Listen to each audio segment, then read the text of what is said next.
Hello everyone, thanks for joining us here for This Week in Agribusiness. I'm Mike Pearson. Harvest continues across the country and some farmers are still working on getting those corn and soybeans out in Kentucky, no less. This week's Agronomy for Your Acres with our friends from Nutrient Ag Solutions takes us to Akron, Kentucky, where Matt Baker, nutrient crop consultant, has been working with his growers. And Matt, how's harvest coming along in your part of the state? We're probably 40 or 60 to 70% done with our corn harvest. Corn yields, a lot of my customers I think are pleasantly surprised with their corn yields. They're slightly above average or above expectations. Our soybean harvest is probably 40 to 50% complete, and soybean yields are good, but not anything to write home about. We had a lot of dry weather late that really affected our seed size on soybeans. We've got a lot of small beans, and seems like a lot of the plants kind of died prematurely.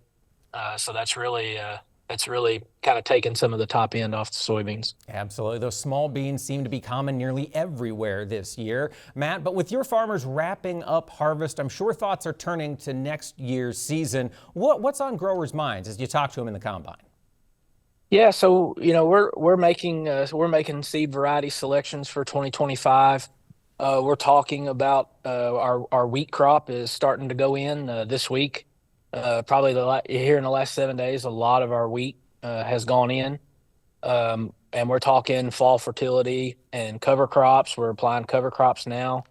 We're starting to do some fall burn down, and here in short order, we'll be doing a lot of soil sampling as well.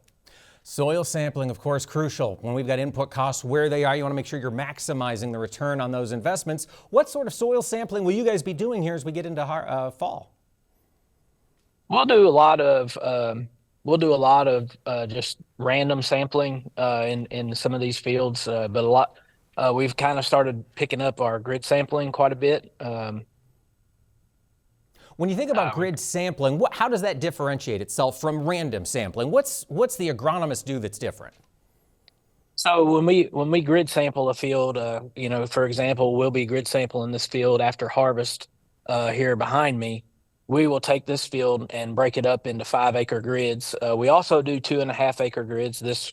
We're doing 5 acres on this customer, but it gives us